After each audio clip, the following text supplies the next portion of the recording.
Alrighty, shifting our focus now, we're about to dive into an equally intriguing subject, e-commerce and omnichannel integration leading a transformational change. I'm excited to welcome on stage Alexander Lagoa, strategist Abdullah AI Arif Investment, Matthew Lim Changsheng, CEO of We Interactive, and Ismail Gonzalez, who is the founder and managing director at Retail Consulting. And this is going to be a fireside chat. Can we please have everyone on stage? Thank you. Matthew's not here? Where did he go? Oh, he's on a call. That's okay, he can join in whenever he's done with his call.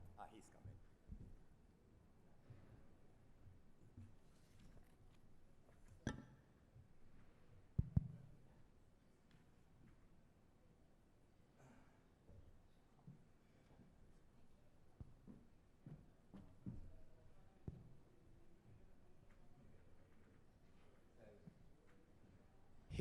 Here we are.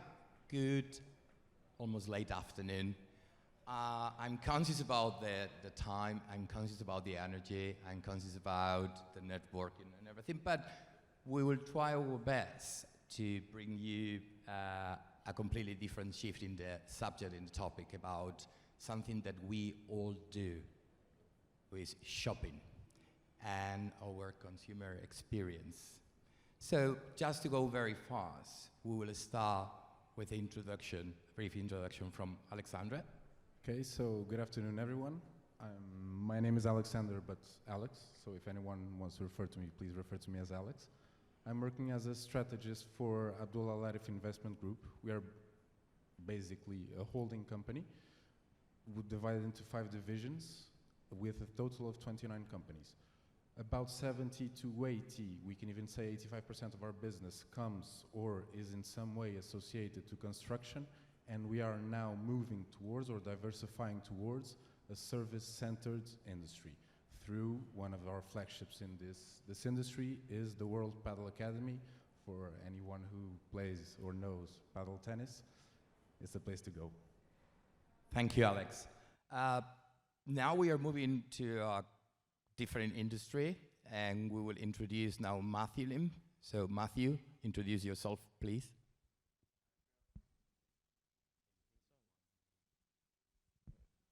Hi, good afternoon, everyone. My name is Matthew, and I'm from Singapore. I am the founder of We Interactive, which is a digital marketing agency headquartered in Singapore, and we now have offices in Thailand and Indonesia as well. So my agency, we have been around for 14 years. Started off as a web development agency, and then we slowly evolved with whatever's happening online, social media, marketing automation, to now a full-fledged digital marketing agency. Thank you. And now Alex. Sorry, Ismail. Thank you, Matthew. So just my background, I've been 20 years on retail fashion and sporting goods industry, and working as an executive on the operational side and the marketing and consumer side. And 2 years ago, I decided to move into a plural portfolio, moving into the advisory, non-executive, and consultant role. And I established retail consulting and advisory services, which is very clear what we do as a concept, in order to focus into the experiential shopping, the digitalization of retail, and at the same time some part of the sustainability. So everything that we will be talking today, it looks around the consumer journey, the consumer experience. So besides the panel starts with that e-commerce and integration, it can bring a little bit of confusion into what we'll be discussing, but the reality is, who of you shops online? I probably would say that every one of you have shopped once or 100 times online. But the question moving then is, how many of you go back to stores and shops on physical spaces? So now we will understand that online and technology has enhanced businesses, opportunities, but it's not the final paradigm. So we understand, Alex, can you explain the reality of your business in terms of being from 100% brick and mortar business, what you are facing as opportunities, and why you need to make a process of adaptation and transformation? Well, yes, of course. We, as I said, we are mostly construction based, but like it happened in 2020, like it happened in, I believe, 2016, the construction business in the UAE or the world is not linear. It's not 4% CAGR constant and that's it. No. So we felt the need to diversify. We diversified where? First, as I mentioned, in sports. And from there, we created WPA. With WPA came a few agglomerate businesses, two of them being a coffee shop and sports retail, let's call it like that, centered in paddle. But this store is naturally limited by our paddle club's footfall, plus let's say 10, 15, 20% of the people that go specifically to the store. It's not enough. We want more. Why? We look at the numbers of how many paddle players we have in the UAE, in the GCC, in the world, and it's huge. The sport itself is growing at 20, 25% a year, and naturally we want to increase our reach. The customer base is on the millions, but we are talking maybe tens of thousands of footfall that we have, and that brings us to this point of we have to go online, we have to go into e-commerce, not even starting talking about omnichannel naturally. Okay, Alex. So you have the physical space, you provide the experience, but you don't reach enough target as you could reach as the market is growing. So in your case, online is a need in order to have a wider reach for your target audience and increase the opportunities of the business. Yes, yes, very naturally, yes. It's to basically, okay, I sell 1,000 units a year, I want to sell 10,000 units a year. It's not necessarily as simple, as Matthew will surely explain, as, okay, I put up a website and it's done. Okay, so in that side, we have Matthew. Then Matthew have all the experience, all the expertise in order to provide solutions on marketing, on digital marketing, in order to enhance that footfall, that experience, that target audience.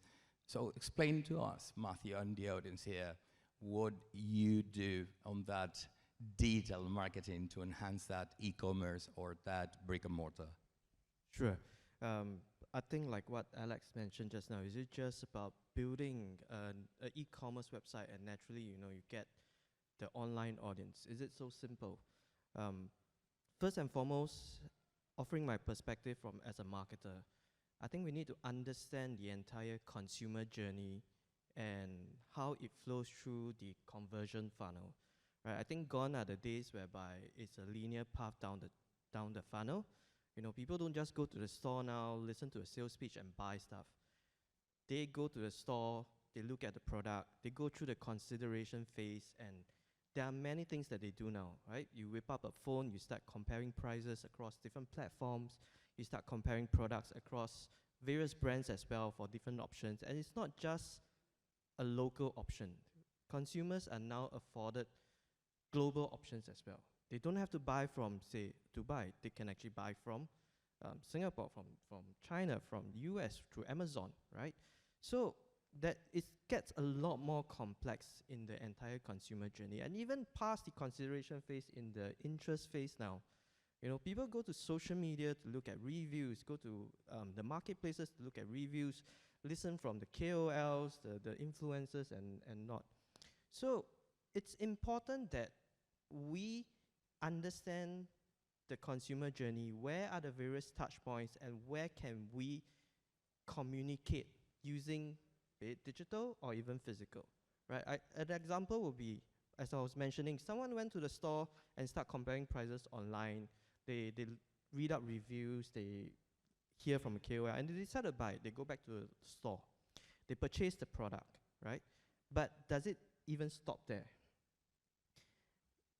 Businesses want repeat customers. Businesses want to increase the basket size as well. The consumer journey doesn't stop at the point of purchase. It continues from there on, right? We got to find ways to even collect data to continue re-engage and reactivate these customers.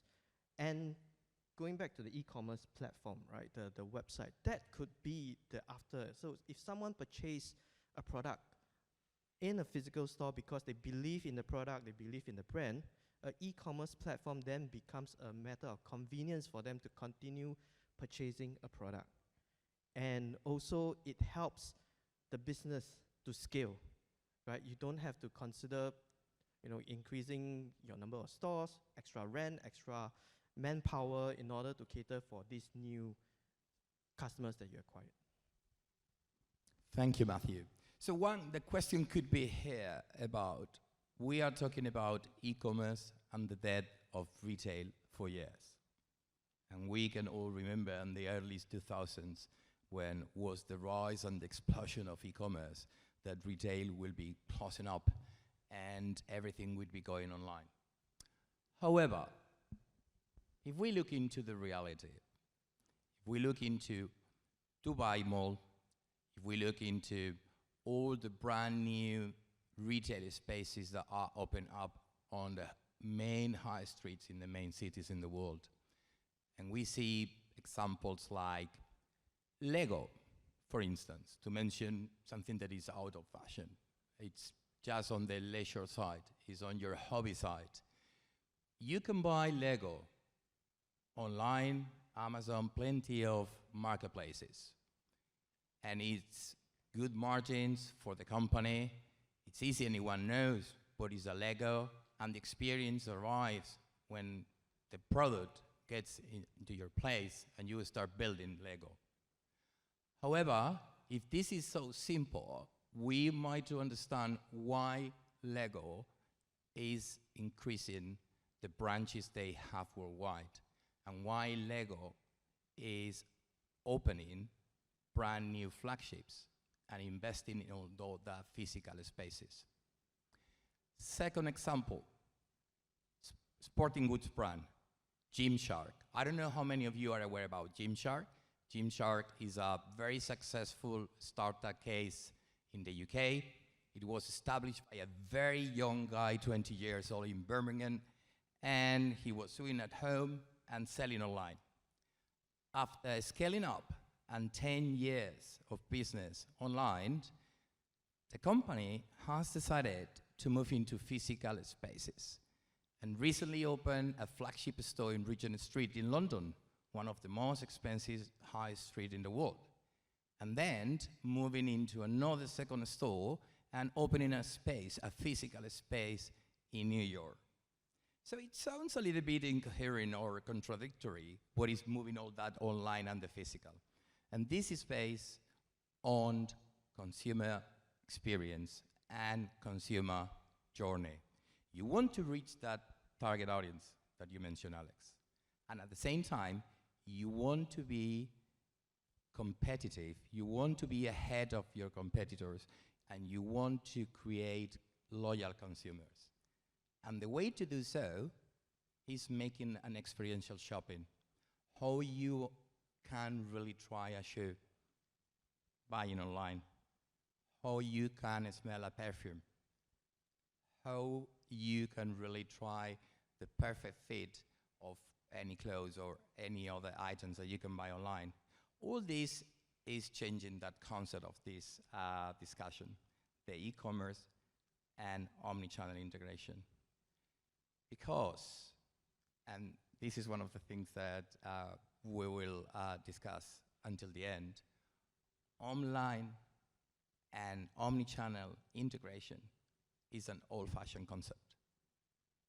And that was set on the rise on e-commerce in order to get any transaction at any point of contact. That was the concept of omnichannel. We are moving in a new reality, and a reality that digital is bringing a lot of opportunities. And we have technologies like VR, AR, we have AI in order to increase productivity and making other things. So the point here is why people is going back to stores, why people, besides everything is happening in technology, and after pandemic is going to visit shops. Why Alex company in business, they are analogic brick and mortar business. They use that technology, but they still need to get in contact with consumers to provide an experience, Alex. Yes, yes, without any doubt. We aim, whatever we do, we aim to the higher end. And the higher end, okay, for example, taking the biggest example I can think of right away, it is very hard to sell, if I don't have a name, to sell a diamond online because of authenticity issues, because of everything that entails, even if it's just something as simple as the value. As when we were discussing previously, the first time I buy a pair of shoes, either for a brand or just the pair of shoes, I will never do it online, unless the value is crazy low and I can easily dispense of it. I will never go play football online. I will never go play squash online. But there are certainly ways, and these two gentlemen know more about it than I do probably, there are certainly ways of integrating all of this journey with digital tools. Talking, for example, about the contracting industry, the tendering process will always be very offline process. But if I think about all the agglomerates that come with it, the fit out, if we look around the room, for example, the ceiling, I could very easily, with the tools, the digital tools that now exist, very easily project a hologram or even a plain image of this ceiling here. Now, the big question is how? And this is to Matthew. Matthew, we know that several brands online, they are providing experience, a different experience that they were not able to provide before. You have MAC Cosmetics, for instance, and you have all the makeup. Now with technology, Matthew, you as, any customer can try a makeup, different color, how it's going to fit without needing to go to a shop, sitting down in the sofa. So could you provide some examples about how with digital tools and that digital marketing can enhance that online or e-commerce experience besides not being on a physical space? I think one of the biggest advantage for, I don't want to just say online or e-commerce, I put it as digital as a whole because it can happen on a physical store as well. I think the biggest advantage to that is personalization. Nowadays, with people buying from whether it's an e-commerce store or online stores or the physical stores, with the collection of data and understanding the consumer, brands know consumer better, and therefore they can make better recommendations to the consumer, or even better, the recommendation is made to the consumer even before they arrive at the stores, right? And when someone sees something that is relatable and more personalized to them, they will have a more keen interest into that product or into that brand, rather than just, in the past it's just a billboard advertising or newspaper advertising to cater for everyone. Whoever's interested, take a look. But right now, with data, with people going online buying, the purchasing habit, the behavior, the understanding of the needs is with the brands now, and it's up to them now to decide how personalized they can be in terms of the communication and advertising to their consumers, to their customers. Thank you for that answer, but brings us to that reliability on data and knowing consumers, which is one of the things that everyone would be paying before in order to understanding the consumer trends, behavior, and attitudes, directions that consumers are going on.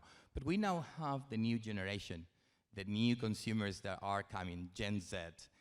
These are 100% digital raised and born. And they are all the time with the phone on the hand. They communicate, they socialize on social net with apps. They make their purchases, shopping online. They check different brands, they check prices, they follow influencers.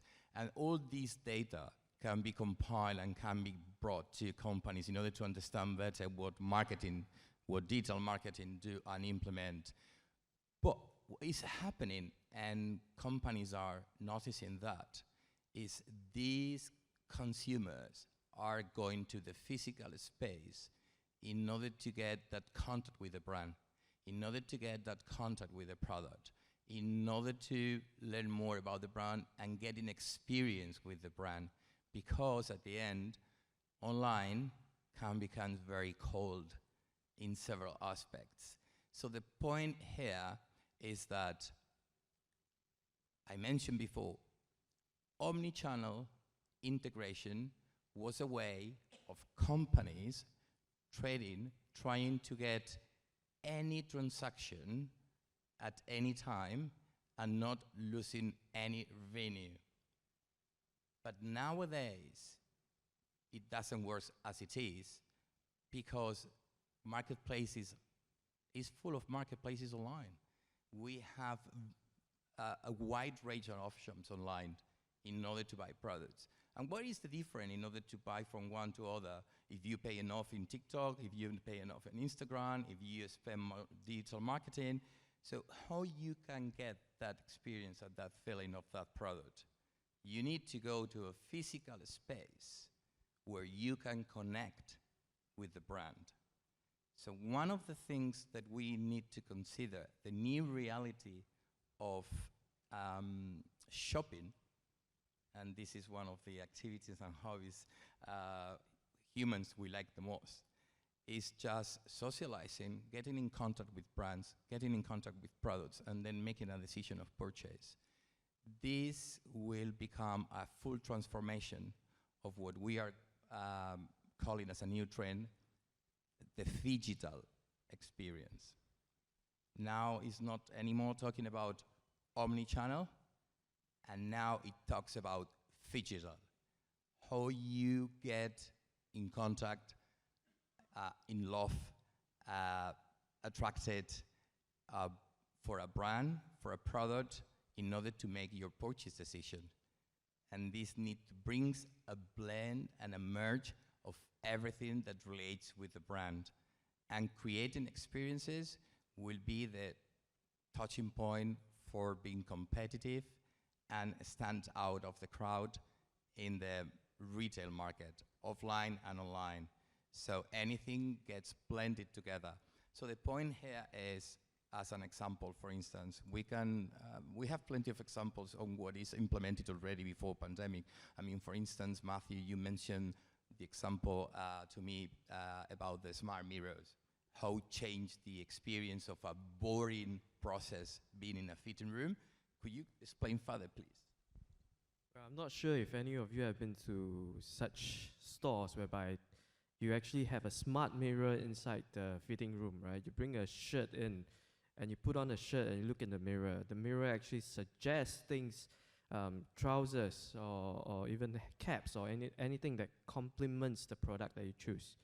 And from there on, you can click on the product and someone will bring it into the dressing room for you to try it out and see. I mean, it's a way of this store to trying to upsell more products, cross-sell, sorry. But it's also to show how much the store is trying to understand and know your taste, your preference and everything. It goes to show that stores are willing to go the extra miles to impress their consumers. Yeah, thank you, Matthew.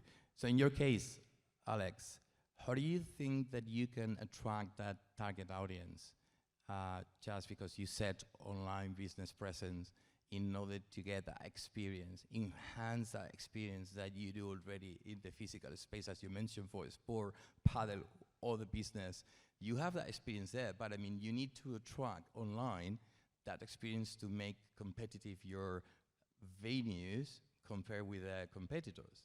Well, of course, it all comes down to everything we have discussed here, and we are intentionally diverting away from the second part of the title you can see behind me. We'll get to that. It's not easy. Whatever happens, it's never easy. A small exercise I will ask you to do is to please cross your hands, as such. Now, do the same thing, but switch your fingers around. Is it comfortable for anyone?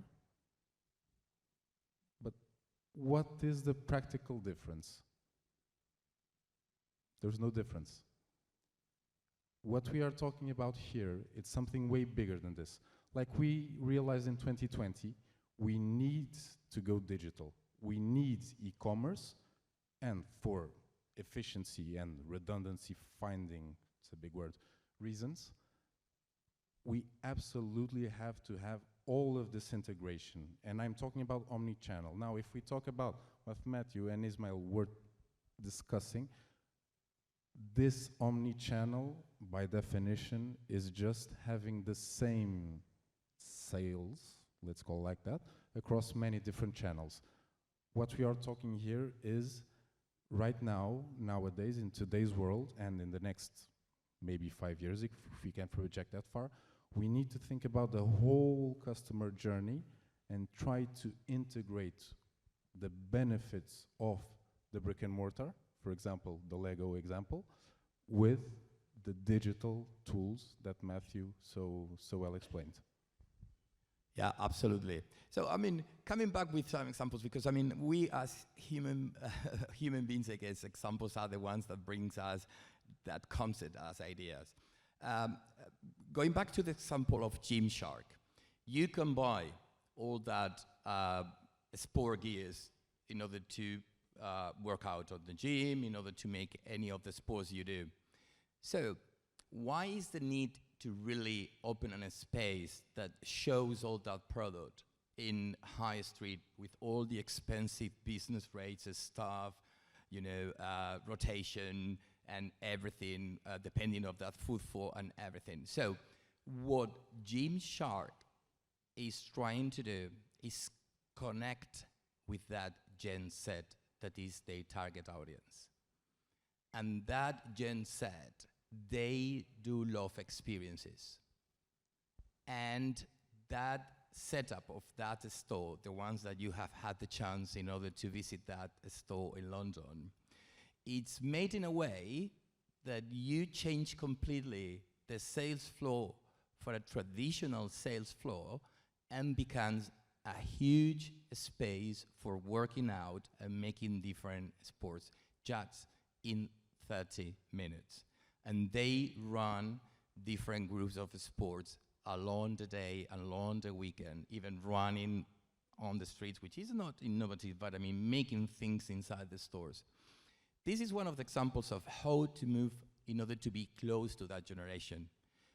Other example, and excuse my French on that way, what on earth you have a toy shop in central London like Hamleys that is so expensive to pay all the business rates and all the rents and everything, and it's 5 stories, 5 floors, and always there are queues, always there are lines, there's massive crowding.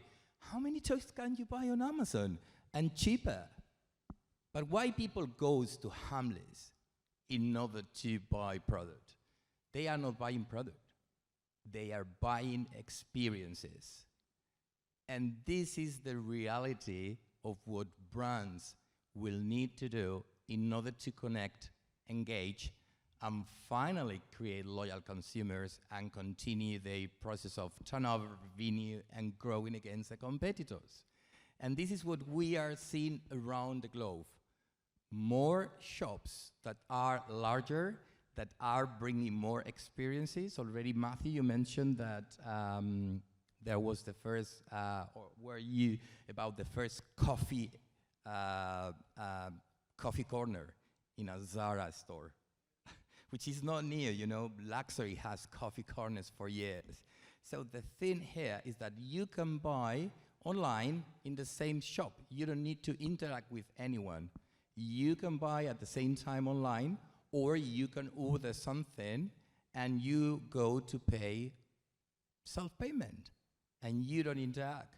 So this is for the faster way. The ones that want to do the same feeling and process of e-commerce, but having the feeling, being in contact with the product, and not being annoying and starved for any assistant. That is that mix of experiences that brands are building. And online is part of that feeling, of that experience. And it comes to the whole process of digital. So on this end, anything that brings technology, as Matthew or as a providers bring into the brands, is useful depending on what are your target audience, is useful depending on what are your needs, is useful depending on what is your strategy.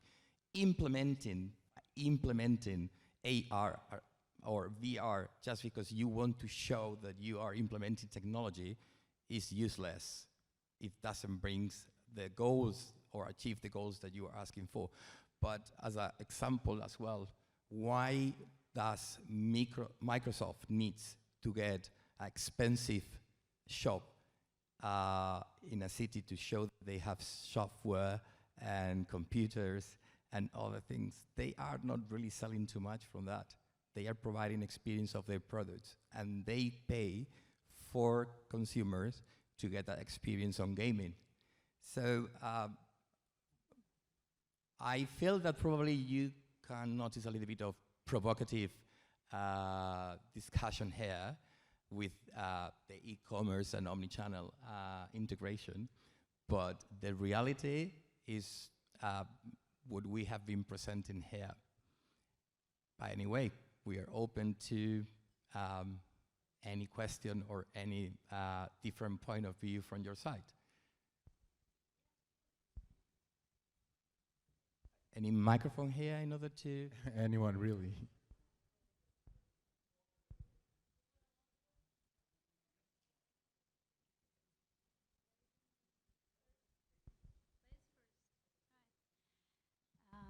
Hello.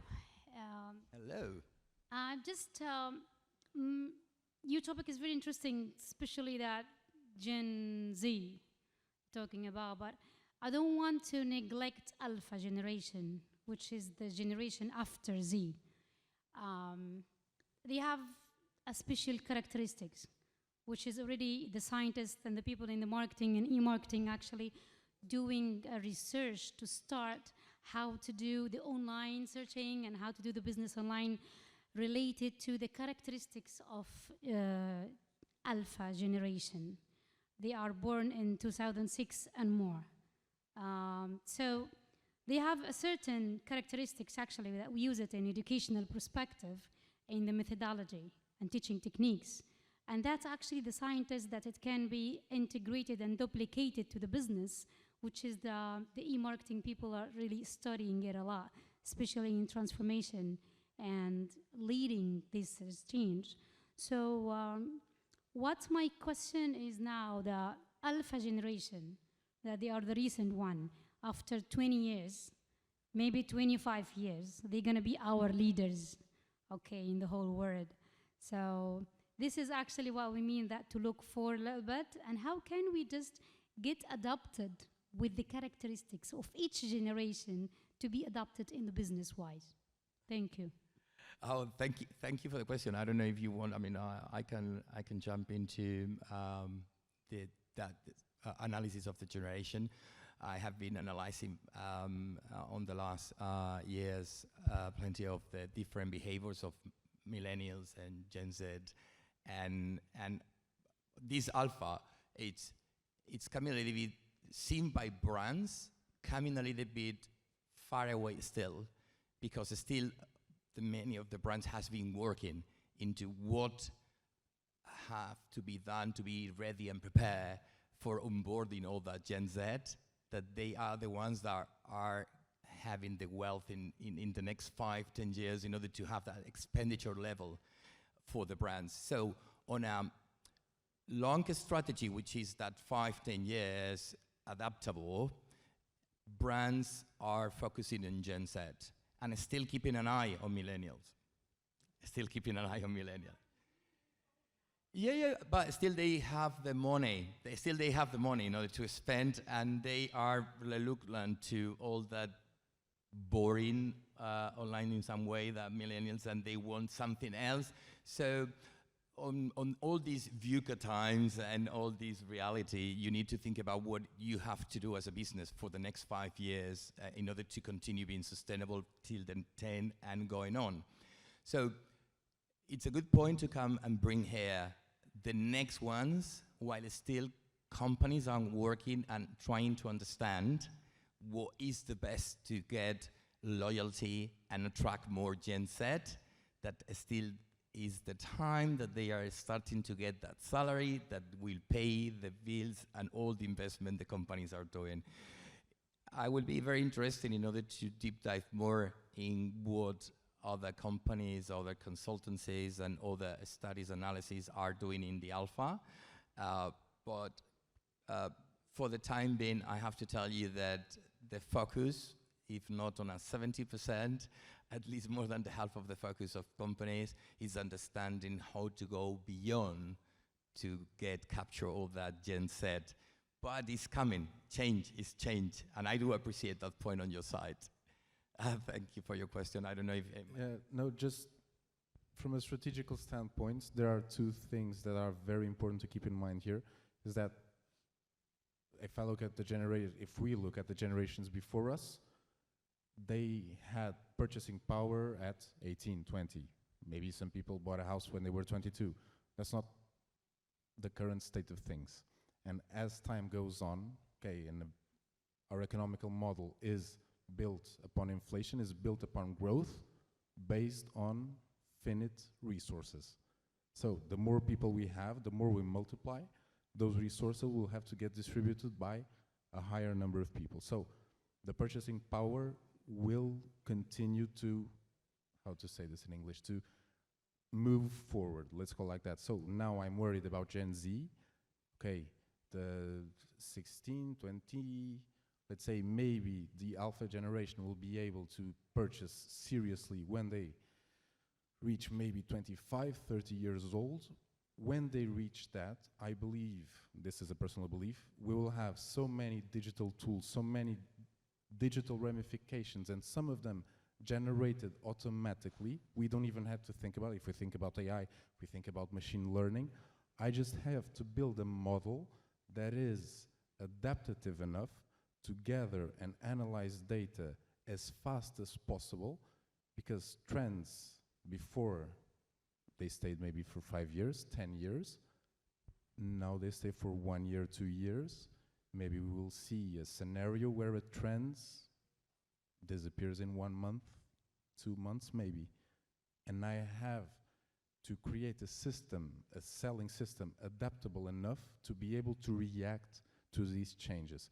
A very good example of this that exists currently is the AliExpress model. They have limited stock of certain items that they believe will sell. Then we have the whole value chain behind it, but these are my personal thoughts. So thank you, Alex. I know we are running close to the end of the time. I know that, but because I guess, something fell down. I mean, it's just a second. So I guess we have the time for a second and long question, please. I'll ask a very quick question. So I think it's more related to the expenditure from the retail industry to do some of the things that you're talking about to stay relevant. So you talk about experiences in the shops. You're in a city where Apple has 2 of the largest real estates. Apple does not need to sell phones in a retail store. But if you go at the launch of any new iPhone, there are people literally fighting each other to get their hands on it. But what Apple has done successfully is the Genius Bar and the other services that are available in the shop itself to support, including coaching and teaching people how to use the apps. My question to you is, if you put the big brands on the side, the Louis Vuittons and the Guccis, who have the deep pockets to invest in the smart mirrors and all these things and sell you the stuff that you don't really need, because you could go to H&M and buy the same suit, but it may not fit the same way. How do you make the H&Ms and the Zaras of the world survive? Because they don't have the pockets. Or how do you support local businesses in the e-commerce space? I'm not talking about the physical, because they may be doing physical retail today. It's the same like the parallel in financial services. We all talk about financial inclusion, but we all only want the 1% of the pyramid. We really don't want to go down.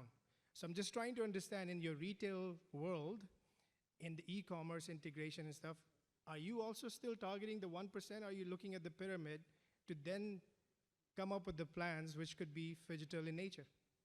Oh, thank you for the question. If I understood well, it's just to bring home that sustainability of the business and the future. I mean, you know, again, I repeat myself with the examples. I'm a person that I like a lot to talk and bring examples. You all probably know the brand Boss, Hugo Boss, okay? So you have been going through that process of boring collections, terrible consumer experience, out of time in shops, and underperforming as a company. And suddenly, what did happen? There was a new CEO coming with innovative, creative concepts and establishing a completely process of transformation of Hugo Boss. And now he's Boss. And now has 2-3 main colors that define the brand, and has a massive investment into refitting the whole concept of what the brand is, online and physical stores. And even the service of the staff in the stores has changed in some way in the mindset of approaching customers, because the whole transformation has been including product, key, has been including place, key, people, and processes. And the customer understood the message.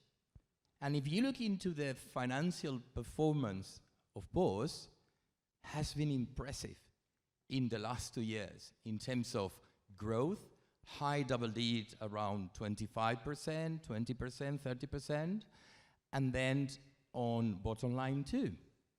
So we don't need to reinvent the wheel. What we have to do is to invent wheels and better engines and better processes and anything that is what attracts consumers to a brand.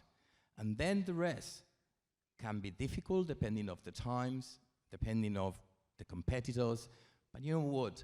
Apple was the first one setting huge spaces to show you what about to press a button and how it was working a phone. And they have been so successful in doing so. Technologically, I would say Samsung is the number one now, creative and innovative. But look at the stores Apple has, and look at the shops Samsung has, and they are opening shops. So this brings to the point that phygital is more than ever.